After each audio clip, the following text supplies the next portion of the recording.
Welcome to one biology. अब start करते हैं टॉपिक ग्लाइकोलाइसिस। जैसे कि इसके पहले वीडियो में हमने रेस्पिरेशन की डेफिनेशन को पढ़ा था, सेल्यूलर रेस्पिरेशन क्या होता है, ऑक्सीडेशन क्या होता है, सेल्यूलर ऑक्सीडेशन क्या होता है। इसके अंदर फूड मटेरियल को जब हम ब्रेक डाउन करते हैं एनर्जी रिलीज करने के लिए, उस प्रोसेस को बोलते हैं रेस्पिरेशन। और ग्लाइकोलाइसिस भी एक ऐसा प्रोसेस है जहां पर ग्लूकोज का ब्रेक डाउन हो रहा है एनर्जी रिलीज करने के लिए। ग्लाइकोलाइसिस इन डिटेल में पढ़ने से पहले तीन चीजों को बहुत आसानी से समझ लो। सबसे पहला पॉइंट कि ग्लाइकोलाइसिस क्यों होता है। दूसरा पॉइंट, ग्लाइकोलाइसिस कहाँ होता है यानी कि उसकी लोकेशन क्या होती है। तीसरा, ग्लाइकोलाइसिस क्या होता है यानी कि व्हाट इज ग्लाइकोलाइसिस। मतलब ग्लाइकोलाइसिस को जब हम पूरा डिटेल में पढ़ेंगे वो लास्ट में, उससे पहले हम समझेंगे कि ग्लाइकोलाइसिस क्यों जरूरी है। जैसे कि मैं एक वीडियो बना रही हूँ, आप एक वीडियो देख रहे हो, आपको वो वीडियो समझना है, याद करना है, एग्जाम देने जाना है, अपनी लाइफ को कंटिन्यू करना है, सरवाइव करना है, मुझे सरवाइव करना है, प्लांट्स को सरवाइव करना है, ऑर्गेनिजम्स को सरवाइव करना है। इन सबको, हम सबको सरवाइव करने के लिए क्या चाहिए? एनर्जी चाहिए। एनर्जी कहाँ से मिलेगी? खाना खाने से मिलेगी। जब हम खाने को खा लेते हैं तो उसको डाइजेस्ट करते हैं। खाना क्या होता है? ब्रेक डाउन होता है, अलग अलग एंजाइम्स होते हैं, उसको ब्रेक करते हैं, बहुत सिंपल फॉर्म में लेकर आते हैं, तब जाके उनमें से एनर्जी रिलीज हो पाती है। तो इनडायरेक्टली रेस्पिरेशन प्रोसेस या ग्लाइकोलाइसिस प्रोसेस के अंदर कुछ एक मटेरियल का ब्रेक डाउन होता है ताकि एनर्जी रिलीज हो जाए और वो एनर्जी हम यूज कर सके सर्वाइवल के लिए। तो ग्लाइकोलाइसिस इसलिए इंपॉर्टेंट प्रोसेस है, इसलिए वो जरूरी है। सेकेंड पॉइंट है लोकेशन। ग्लाइकोलाइसिस का लोकेशन क्या होता है? लोकेशन होता है इसका साइटोप्लाज्म। एक सेल के अंदर न्यूक्लियस को छोड़कर बाकी जो पार्ट है cytoplasm of the cell, exact location होता है ग्लाइकोलाइसिस प्रोसेस का। साइटोप्लाज्म का एक और नाम होता है extra mitochondrial part. Extra mitochondrial part of the cell. तो कभी कभी एमसीक्यूज में एक ऑप्शन ये भी आता है ग्लाइकोलाइसिस का लोकेशन, वहां पे आपको ऑप्शन में साइटोप्लाज्म नहीं देंगे, extra mitochondrial part of the cell देंगे। तो उसका मतलब भी क्या होता है? Cytoplasm of the cell. तो ये समझ में आ गया ग्लाइकोलाइसिस क्यों जरूरी है? एनर्जी के लिए। दूसरा, उसका लोकेशन क्या होता है? साइटोप्लाज्म ऑफ द सेल या extra mitochondrial part of the cell. अब बात करते हैं कि ग्लाइकोलाइसिस क्या होता है। जैसे कि इससे नाम से ही पता चल रहा है, ग्लाइकोलाइसिस, लाइसिस का मतलब पता है? Break down. तो यानी कि यहाँ पर किसी चीज का ब्रेक डाउन होगा। किसका ब्रेक डाउन होगा? यहाँ पे ग्लूकोज मॉलिक्यूल का ब्रेक डाउन होगा। अब ग्लूकोज मॉलिक्यूल ब्रेक होगा तो क्या निकलेगा उसमें से? एनर्जी तो निकलेगी, लेकिन ये यहाँ पे रिएक्टेंट है। अब ये ब्रेक होके कुछ प्रोडक्ट फॉर्म करेगा और उस प्रोडक्ट का नाम होता है पाइरूवेट। यानी कि ग्लाइकोलाइसिस के अंदर ग्लूकोज मॉलिक्यूल का ब्रेक डाउन होता है तो पाइरूवेट मॉलिक्यूल फॉर्म होता है और रिलीज होती है क्या? Energy in the form of ATP. तो हमको अब यही पढ़ना है पूरा प्रोसेस की ग्लाइकोलाइसिस कैसे होता है। जब भी ग्लूकोज कभी बॉडी के अंदर एंटर करता है तो ये तीन पार्ट में डिवाइड हो सकता है, या फिर इसका कह सकते हैं कि ग्लूकोज की तीन तरीके से यूज किया जाता है। या तो ग्लूकोज क्या हो जाता है? स्टोर हो जाता है, या फिर क्या होता है? ये कन्वर्ट हो जाता है किसमें? लिपिड्स में कन्वर्ट हो जाता है, या फिर ग्लूकोज का ब्रेक डाउन होकर क्या बन जाती है? रिलीज हो जाती है एटीपी एनर्जी। तो यहां पर हमको ग्लूकोज किस तरीके से स्टोर हो रहा है हमें नहीं पता करना, ग्लूकोज किस तरीके से लिपिड्स बन रहा है, कन्वर्ट हो रहा है, वो भी नहीं पता करना। हमको देखना है कि जो ग्लूकोज है कैसे ब्रेक डाउन होके एटीपी रिलीज कर रहा है। ग्लूकोज कोई एक पत्थर नहीं है जो आपने तोड़ा और उसमें से एनर्जी रिलीज हो जाएगी, या कोई एक पटाखा नहीं है जो फोड़ा और उसमें से एनर्जी रिलीज हो जाती है। देखो, जब आपको किसी से कुछ चीज चाहिए होती है, पैसे चाहिए होते हैं, तो आप ऐसे नहीं बोलते तेरे पास बहुत ज्यादा पैसे हैं तो मुझको दे दो। नहीं, आप पोलाइटली बात करते हो कि आपके पास एक्स्ट्रा है, कि आप मुझे थोड़ा सा दे सकते हो। उसी तरीके से जो ग्लूकोज मॉलिक्यूल है, ग्लूकोज कैसा है? 6 कार्बन कंटेनिंग कंपाउंड है। कितने कार्बन है? 6 कार्बन है उसके पास। हाइड्रोजन भी है, ऑक्सीजन भी है। उसका एक वेल स्ट्रक्चर है जो फिशर प्रोजेक्शन स्ट्रक्चर बोलते हैं, या समटाइम्स वो पेरानोस की रिंग भी फॉर्म करता है। तो क्या होता है जब ये वेल मैनर्ड स्ट्रक्चर ग्लूकोज के पास में पोलाइटली बोलते हैं कि आपके पास में बहुत सारी एनर्जी है, क्या आप एनर्जी दोगे, तो वो बोलता है ओके फाइन। तब ये ग्लूकोज मॉलिक्यूल एनर्जी तो देता है लेकिन धीरे धीरे, तो इसीलिए जो ग्लाइकोलिसिस का प्रोसेस है, जो ग्लूकोज 6 कार्बन कंपाउंड ब्रेक होता है पायरुवेट में एनर्जी रिलीज करने के लिए, बहुत स्लोली 10 स्टेप्स के अंदर ग्लाइकोलिसिस कंप्लीट होता है। अब बहुत ही इजी वे में समझेंगे ग्लाइकोलिसिस को। ग्लाइकोलिसिस के अंदर एक ग्लूकोज का मॉलिक्यूल है, ठीक है।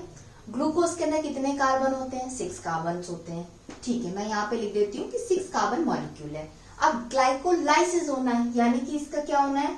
ब्रेक डाउन होना है। अब ये टूटेगा, तो अगर टूटेगा तो 6 कार्बन है, तो यहाँ पर भी टूटने के बाद भी 6 कार्बन आना चाहिए, लेकिन यहाँ पे क्या होगा? वो 2 फॉर्म में टूटेगा। जो 6 कार्बन है वो यहाँ पे एक 3 कार्बन का बनेगा, यहाँ पर एक 3 कार्बन का बनेगा, और उसका नाम होता है पायरुवेट।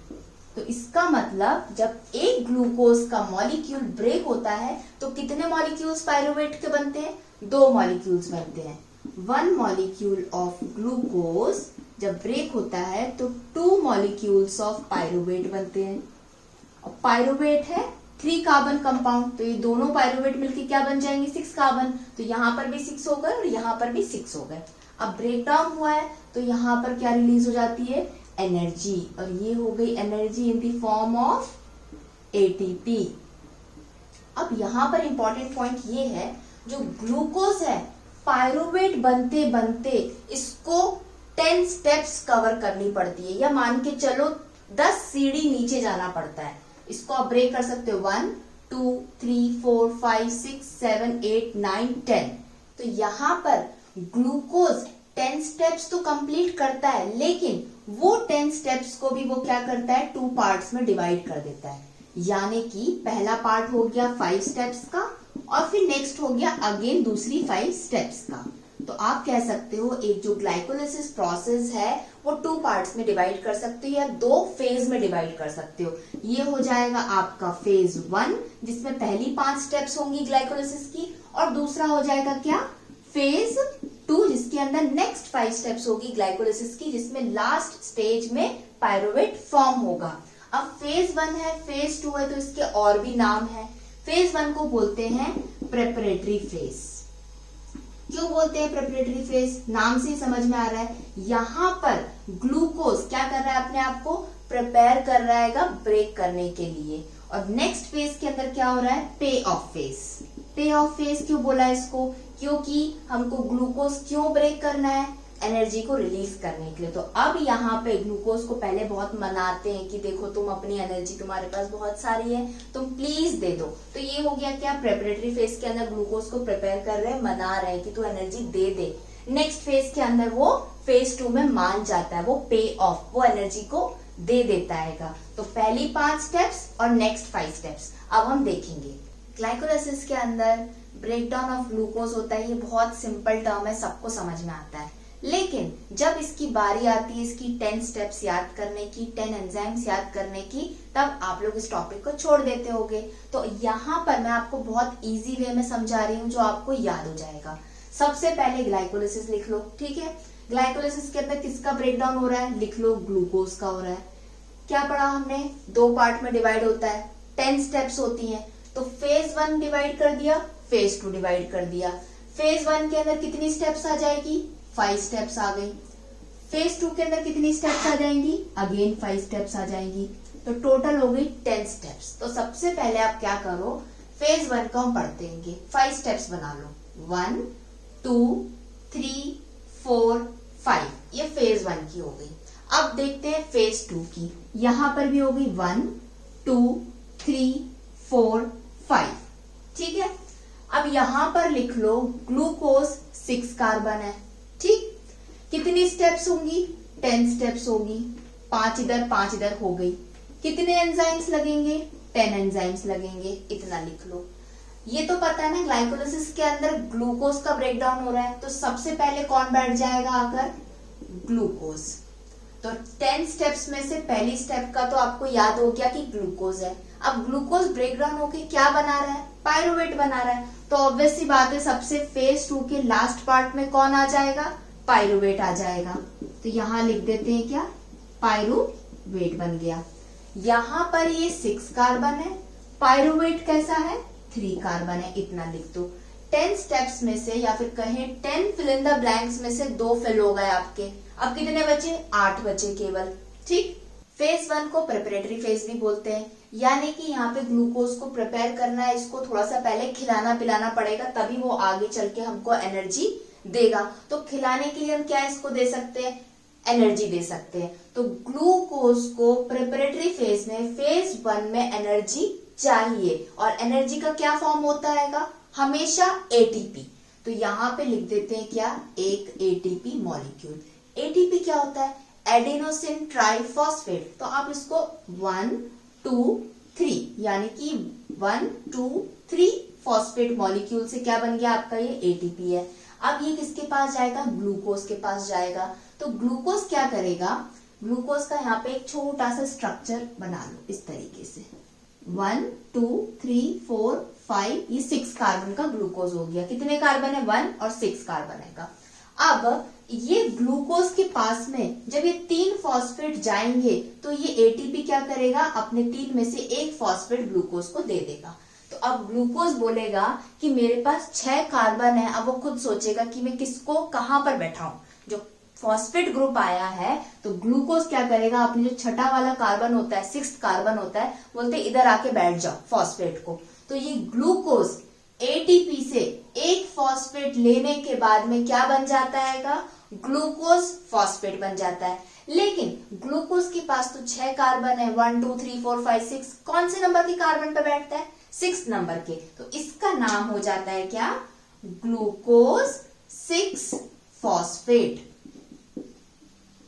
तो आपका 1 2 थर्ड स्टेप भी कंप्लीट हो गया। ग्लूकोज से क्या बन गया, ग्लूकोज 6 फॉस्फेट। कैसे बन गया, एटीपी की प्रेजेंस में बन गया। एटीपी आया है, फॉस्फेट ऐड हुआ है, तो हमेशा एक एंजाइम आएगा, उसका नाम होता है काइनेज। काइनेज क्या होता है, काइनेज एक एंजाइम होता है, एक ऐसा एंजाइम होता है जिसका काम हमेशा होता है फॉस्फेट को देना।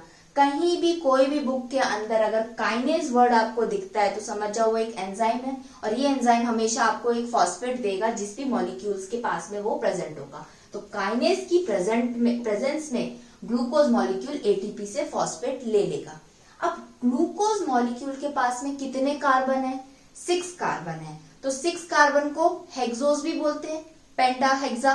तो ये बन जाता है क्या, हेक्सोकाइनेज, क्योंकि इस काइनेज ने एक ग्लूकोज मॉलिक्यूल की हेल्प करी है। ग्लूकोज के पास 6 कार्बन होते हैं तो इसका नाम क्या हो गया, हेक्सोकाइनेज। जब कभी भी फॉस्फेट मॉलिक्यूल किसी मॉलिक्यूल के साथ में ऐड होता है या एटीपी डोनेट करता है फॉस्फेट को, तो उस रिएक्शन का एक नाम होता है, उसका नाम होता है फॉस्फोराइलेशन। इट मीन्स ग्लूकोज का फॉस्फोराइलेशन हो रहा है का, कैसे, एटीपी की प्रेजेंस में, हेक्सोकाइनेज एंजाइम्स की प्रेजेंस में। तो ग्लूकोज का फॉस्फोराइलेशन होने के बाद में क्या बन गया, ग्लूकोज 6 फॉस्फेट, और ये बन गया आपका एरो डाउनवर्ड। जैसे कि मैंने पहले बताया था, ग्लूकोज को ऊपर से नीचे आना है, सीढ़ी 10 सीढ़ी उतरकर पायरुवेट बनने के लिए। तो ये पहली सीढ़ी, पहला स्टेप कंप्लीट हो गया आपका। अब क्या करेगा, ग्लूकोज 6 फॉस्फेट अपने आप को चेंज करेगा, स्ट्रक्चर को चेंज करेगा, और स्ट्रक्चर को चेंज करने के बाद में, जैसे ग्लूकोज 6 कार्बन कंपाउंड है तो उसकी जो रिंग बनती है वो कौन सी बनती है, पायरानोज रिंग बनती है। लेकिन 5 कार्बन में कब बनती है, फ्यूरानोज रिंग बनती है। तो यहाँ पे ग्लूकोज 6 फॉस्फेट अब बन जाएगा क्या, फ्रक्टोज 6 फॉस्फेट, फ्रक्टोज 6 फॉस्फेट। और ये रिएक्शन को बोलते हैं आइसोमराइजेशन। तो सबसे पहला ग्लूकोज फॉस्फोराइलेशन गया तो वो ग्लूकोज 6 फॉस्फेट बन गया। ग्लूकोज 6 फॉस्फेट आइसोमराइजेशन प्रोसेस में गया तो वो क्या बन गया, फ्रक्टोज 6 फॉस्फेट बन गया। दोनों में 6 फॉस्फेट प्रेजेंट है, यहाँ ग्लूकोज है, यहाँ फ्रक्टोज है, यहाँ पायरानोज की रिंग होती है, और फ्रक्टोज 6 फॉस्फेट के अंदर फ्यूरानोस की रिंग होती है। अब बात करते हैं इसके एरो की। इसका एरो कैसा बनेगा? इसका एरो बनेगा आपका रिवर्सिबल, यानी कि ग्लूकोज से ग्लूकोज 6 फॉस्फेट बन सकता है, लेकिन ग्लूकोज 6 फॉस्फेट से ग्लूकोज नहीं बन सकता।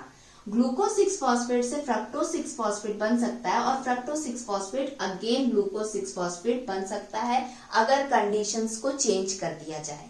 तो ये हो गया आपका सेकेंड पॉइंट। अब ये फ्रक्टोज 6 फॉस्फेट अगेन प्रोसेस में जाएगा, कौन सी? फॉस्फोराइलेशन। फॉस्फोराइलेशन प्रोसेस होगा तो क्या होगा? सिंपल सी बात है, एक और एटीपी आ जाएगा। यहाँ पर एटीपी आएगा तो कितने फॉस्फेट लेके आएगा? 3 फॉस्फेट लेके आएगा। एक फॉस्फेट किसको दे देगा? फ्रक्टोज 6 फॉस्फेट को। अब फ्रक्टोज 6 फॉस्फेट के पास में एक और फॉस्फेट पहुंच जाएगा तो क्या बन जाएगा? 6th पोजीशन पे ऑलरेडी फॉस्फेट है फ्रक्टोज के पास में, तो वो क्या करेगा? बोलेगा आ जाओ, एक और फॉस्फेट को ले तो लेगा और 1 नंबर पोजीशन पे बैठा देगा। तो ये हो जाएगा फ्रक्टोज 1,6। कितने फॉस्फेट हो गए? 2। तो यहाँ पर आ जाएगा क्या? By phosphate. प्रोसेस हो गई फॉस्फोराइलेशन। एटीपी यहाँ पर यूज हो गया। एटीपी जैसे यूज हुआ तो ये क्या बन जाएगा? यहाँ पर एडीपी। सेम यहाँ पर भी जो एटीपी है वो चेंज हो जाएगा किसमें? एडीपी में।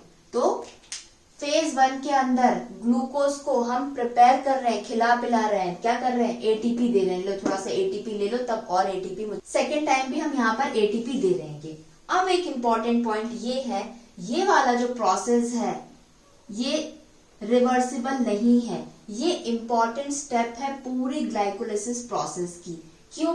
क्योंकि ये स्टेप कंट्रोल करती है ग्लाइकोलिसिस प्रोसेस को। अगर यहाँ पे रिवर्सिबल एरो हो जाता तो फ्रक्टोज 1,6 बाइफॉस्फेट कभी भी फ्रक्टोज 6 फॉस्फेट बन जाता, और फ्रक्टोज 6 फॉस्फेट कभी भी ग्लूकोज 6 फॉस्फेट बन जाता, और फिर ये प्रोडक्ट यहाँ पर ही रहता तो कभी भी ग्लूकोज 6 फॉस्फेट तक तो बन जाता, लेकिन आगे वो पायरुवेट नहीं बना पाता। इसलिए यहाँ पर अब क्या कर दिया जाएगा? इतना, अब फ्रक्टोज 1,6 बाइफॉस्फेट बन गया। अब इसके बाद ये उल्टा नहीं जा सकता, इसको नीचे ही जाना पड़ेगा, पायरुवेट बनाना पड़ेगा। तो ये वाली जो स्टेप होती है सबसे इंपॉर्टेंट स्टेप, या कह सकते हो controlling step of the glycolysis को हम ये बोलते हैं phosphorylation of fructose 6 phosphate to fructose 1,6 biphosphate, ये रिएक्शन। अब जो फाइनल स्टेप रहेगी फेज 1 की वो होगी ब्रेकडाउन ऑफ फ्रक्टोज 1,6 बाइफॉस्फेट। अब ये मॉलिक्यूल का क्या हो जाएगा? ब्रेकिंग होगी। कैसे? देखो, फ्रक्टोज 1,6 बाइफॉस्फेट जो है 6 कार्बन कंटेनिंग कंपाउंड है, C1, C2, C3, C4, C5, C6। अब इसको अगर आपको ब्रेक करना है तो आप कैसे ब्रेक करोगे? इक्वली ब्रेक करोगे, यानी कि यहां से तो एक कंपाउंड के पास में 3 कार्बन आएंगे, दूसरे के पास में भी 3 कार्बन आएंगे। तो यहाँ पर फ्रक्टोज 1,6 बाइफॉस्फेट ब्रेक डाउन होगा किसमें? Glyceraldehyde 3 phosphate and second dihydroxy acetone phosphate. सबसे पहले ग्लाइकोलिसिस के अंदर ग्लूकोज मॉलिक्यूल है, उसके पास में एटीपी आता है। एटीपी अपना फॉस्फेट ग्लूकोज को देता है, ग्लूकोज से ग्लूकोज 6 फॉस्फेट बन जाता है। ग्लूकोज 6 फॉस्फेट से क्या बन जाता है? ग्लूकोज 6 फॉस्फेट से बनता है फ्रक्टोज 6 फॉस्फेट, यानी कि क्या प्रोसेस होता है? आइसोमराइजेशन। फ्रक्टोज 6 फॉस्फेट फिर चेंज होता है किसमें? फ्रक्टोज 1,6 बाइफॉस्फेट में, क्योंकि उसके पास फिर से एक एटीपी आ जाता है। अब फ्रक्टोज 1,6 बाइफॉस्फेट ब्रेक डाउन होता है ग्लिसरॉल्डिहाइड 3 फॉस्फेट में एंड डाइहाइड्रोक्सी एसीटोन फॉस्फेट में। अब यहाँ पर क्या इंपॉर्टेंट है, जो ये वाला कंपाउंड है डाइहाइड्रोक्सी एसीटोन फॉस्फेट, ये आगे फेज 2 में नहीं जा पाता, ये और ब्रेक नहीं हो पाता, ये कोई भी रिएक्शन में पार्टिसिपेट नहीं करता। तो ये क्या करता है? ये बन तो जाता है, लेकिन ये अपने आप को किसमें चेंज कर लेता है? ग्लिसरॉल्डिहाइड 3 फॉस्फेट में चेंज करता है। क्यों? क्योंकि ग्लिसरॉल्डिहाइड 3 फॉस्फेट के पास में कैपेसिटी होती है कि वो अपने आप को फेज 2 में पहुंचा सके और आगे की रिएक्शन को कंटिन्यू कर सके, किसकी? ग्लाइकोलिसिस प्रोसेस की। तो यहाँ पर ये वाला इंपॉर्टेंट है, dihydroxy acetone phosphate again convert हो जाता है किसमें? ग्लिसरॉल्डिहाइड 3 फॉस्फेट के अंदर। तो फेज 1 के अंदर कितनी एटीपी यूज हुई? 2 जगह एटीपी यूज हुई, यानी कि 2 एटीपी यूज हो गई। कौन कौन सी रिएक्शंस हुई? फॉस्फोराइलेशन 2 बार हो गया और 1 बार आइसोमराइजेशन हो गया। फॉस्फोराइलेशन जब भी होगा तो कौन सा एंजाइम यूज होगा? काइनेज एंजाइम यूज होगा। ग्लूकोज मॉलिक्यूल का फॉस्फोराइलेशन हुआ, ग्लूकोज 6 कार्बन है तो हेक्सोकाइनेज एंजाइम यहाँ पर यूज होता है। अब बारी आती है फेज 2 की या फिर पे ऑफ फेज की। अब यहाँ पर क्या होता है, जो ग्लिसराल्डिहाइड 3 फॉस्फेट है, ये वाला प्रोडक्ट क्या होगा, आगे चेंज हो जाएगा किसमें, याद करने के लिए 1 3 3 2, याद करो 1 3 यानी कि 2 डाई फॉस्फोग्लिसरेट। फाइन, क्या हो गया, ग्लिसराल्डिहाइड 3 फॉस्फेट चेंज हो गया 1 3 डाई फॉस्फोग्लिसरेट में। फिर ये 1 3 डाई फॉस्फोग्लिसरेट क्या बन जाएगा, 3 फॉस्फोग्लिसरेट। 3 फॉस्फोग्लिसरेट क्या बनेगा, 2 फॉस्फोग्लिसरेट। और फाइनली जो 2 फॉस्फोग्लिसरेट है वो बन जाएगा क्या, पायरुवेट बनना है तो यहां पे पहले लिख दो पायरुवेट, ये बन जाएगा फॉस्फोइनॉल पायरुवेट। तो इस तरीके से याद करो, glucose 6 phosphate, fructose 6 phosphate, fructose 1,6 biphosphate break down हो गया किसमें, glyceraldehyde 3 phosphate and dihydroxyacetone phosphate में। Dihydroxyacetone phosphate again changes to glyceraldehyde 3 phosphate, क्योंकि वो आगे रिएक्शन कंटिन्यू नहीं कर सकता। ग्लिसराल्डिहाइड 3 फॉस्फेट फेज 2 में एंटर करेगा ग्लाइकोलिसिस की, वहां पर 1 3 डाई फॉस्फोग्लिसरेट बन जाएगा। 1 3 डाई से अब क्या बन जाएगा, 3 फॉस्फोग्लिसरेट, 2 फॉस्फोग्लिसरेट, फॉस्फोइनॉल पायरुवेट और फाइनली बन जाएगा क्या आपका पायरुवेट। अब यहाँ पर देखते हैं कि एनर्जी कैसे जनरेट हो रही है, यानी कि एनर्जी जनरेटिंग स्टेप्स देखते हैं फेज 2 में पे ऑफ फेज ऑफ ग्लाइकोलिसिस के अंदर। जब ग्लिसराल्डिहाइड 3 फॉस्फेट फॉस्फोराइलेशन करके 1 3 डाई फॉस्फोग्लिसरेट फॉर्म करता है, तो ये 1 3 डाई फॉस्फोग्लिसरेट 3 फॉस्फोग्लिसरेट में जब कन्वर्ट होता है तब यहाँ पर 2 ADP मॉलिक्यूल्स कन्वर्ट हो जाते हैं 2 ATP मॉलिक्यूल्स में। तो यहाँ पर ये स्टेप में ये 1 2 3 4 5 और ये 6th स्टेप के अंदर क्या हो रहा है, ATP जनरेट हो रही है, जो मेन हमको ग्लाइकोलिसिस में चाहिए थी एनर्जी रिलीज कराना। यहाँ पर क्या हो गई, हमारी एनर्जी रिलीज हो गई और क्या बन गया, 3 फॉस्फोग्लिसरेट बन गया। अब ये 3 फॉस्फोग्लिसरेट एंड 2 फॉस्फोग्लिसरेट नाम से ही दोनों सेम लग रहे हैं, तो क्या चेंज है इसमें, एक 3 एक 2 है, तो यहाँ पर क्या हो रही है, शिफ्टिंग हो रही है। तो ये प्रोसेस क्या हो जाएगा, आइसोमराइजेशन। तो यहाँ पर ये 3 फॉस्फोग्लिसरेट से जब 2 फॉस्फोग्लिसरेट फॉर्म होता है तो ये रिएक्शन होती है क्या, आइसोमराइजेशन की स्टेप। अब बात करते हैं किसकी, एरोस की। यहाँ पर ये रिवर्सिबल रिएक्शन है, इवन दो ये भी रिवर्सिबल रिएक्शन है, यानी कि 3 फॉस्फोग्लिसरेट कभी भी 1 3 डाइफॉस्फोग्लिसरेट में चेंज हो सकता है और 2 फॉस्फोग्लिसरेट भी 3 फॉस्फोग्लिसरेट में चेंज हो सकता है। अब नेक्स्ट 2 फॉस्फोग्लिसरेट डिहाइड्रेशन प्रोसेस में जाता है। डिहाइड्रेशन का मतलब क्या हो गया, वाटर मॉलिक्यूल का रिलीज हो जाना। तो यहाँ पर एक वाटर मॉलिक्यूल रिलीज हो गया, ये भी रिवर्सिबल रिएक्शन है। जैसे ही 2 फॉस्फोग्लिसरेट से एक वाटर मॉलिक्यूल रिलीज होता है तो क्या फॉर्म हो जाता है, फॉस्फोइनॉल पायरुवेट फॉर्म हो गया। अब ये फॉस्फोइनॉल पायरुवेट इरिवर्सिबल रिएक्शन यानी कि इंपॉर्टेंट है, पायरुवेट फॉर्म करेगा। तो पूरी ग्लाइकोलिसिस के अंदर 1 2 इवन दो ये वाली भी 3 एंड ये 4 रिएक्शंस कैसी हैं, डाउनवर्ड जाती है, रिवर्सिबल रिएक्शंस नहीं है। आपके एनसीईआरटी बुक में सारी रिएक्शंस को डाउनवर्ड बताया है, रिवर्सिबल नहीं बताया है। लेकिन अगर आप इन डिटेल में समझना चाहते हो तो ओनली 4 रिएक्शंस ऐसी होती हैं ग्लाइकोलिसिस की स्टेप में जो डायरेक्टली डाउनवर्ड जाती है, इरिवर्सिबल होती है, और बाकी सारी रिवर्सिबल रिएक्शंस होती है। यहाँ पर जब फॉस्फोइनॉल पायरुवेट से पायरुवेट बनता है तब अगेन जो 2 ADP से 2 ATP बना, यहाँ पर भी 2 ADP से 2 ATP फॉर्म हो जाएगी, यानी कि फॉस्फोइनॉल पायरुवेट के पास में क्या आ गई, ATP। अब ये अपना ATP ट्रांसफर कर देगा और क्या बन जाएगा, पायरुवेट बन जाएगा। तो ग्लाइकोलिसिस प्रोसेस में प्रिपरेटरी फेज के अंदर 1 ATP 2 ATP, कितनी ATP लगी यहाँ पर, 2 ATP यूज हो गई फेज 1 में। लेकिन फेज 2 के अंदर 2 ATP again 2 ATP total 4 ATP, कितनी बन गई, 4 ATP। तो ओवरऑल आप क्या देखोगे, 4 ATP फॉर्म हुई, नहीं, 4 ATP तो बनी पूरे ग्लाइकोलाइसिस प्रोसेस में, लेकिन 2 यूज भी हो गई, तो 4 - 2 = 2 ATP फॉर्म हुई एक ग्लाइकोलाइसिस प्रोसेस में जब एक पायरुवेट मॉलिक्यूल बना। अभी हमने जो रिएक्शंस पढ़ी हैं, एक ग्लूकोज मॉलिक्यूल 6 कार्बन का होता है, तो 2 पायरुवेट के मॉलिक्यूल्स बनाता है। क्यों? क्योंकि एक पायरुवेट 3 कार्बन का, दूसरा भी 3 कार्बन का, तो 3 + 3 6 हो गए। तो जब एक ग्लूकोज 6 कार्बन से एक पायरुवेट का मॉलिक्यूल बनता है तो 2 ATP रिलीज होती है। अब यहाँ पर एक एक्स्ट्रा पॉइंट को समझते हैं। सोचो ये एक सेल है, ठीक है। ये सेल के साइटोप्लाज्म के अंदर ग्लूकोज मॉलिक्यूल का क्या हो गया? ऑक्सीडेशन हुआ, यानी कि ग्लाइकोलाइसिस हुआ, ब्रेकडाउन हुआ एनर्जी रिलीज करने के लिए, और क्या बन गया? पायरुवेट।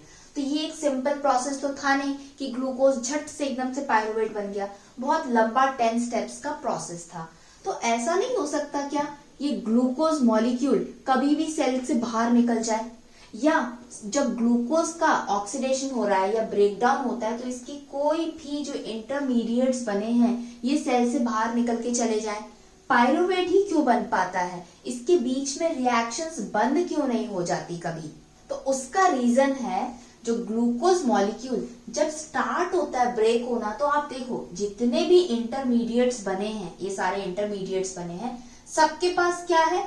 फॉस्फेट ग्रुप क्या है? देखो फॉस्फेट, यहाँ पे भी फॉस्फेट, फॉस्फेट, और यहाँ पर आने के बाद पायरुवेट के पास में फॉस्फेट नहीं है।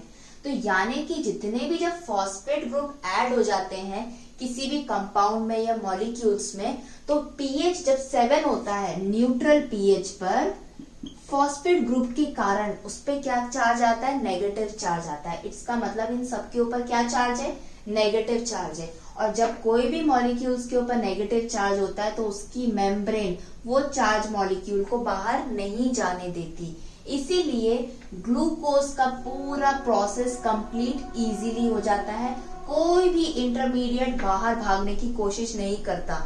ग्लूकोज अगर पकड़ा गया ग्लाइकोलाइसिस प्रोसेस के अंदर तो उसका टूटना तय है और पायरुवेट बनके ही बाहर निकलेगा, बीच में से कोई नहीं भाग सकता। जैसे एक बार एग्जाम सेंटर के अंदर चले गए, बीच से आप नहीं निकल सकते क्योंकि आपका आईडी या कुछ एक पर्टिकुलर चीज उनके पास होती है। तो यहाँ पर क्या है, ग्लूकोज के जितने इंटरमीडिएट्स हैं उनके ऊपर सब नेगेटिव चार्ज ठोक देते हैं। कौन?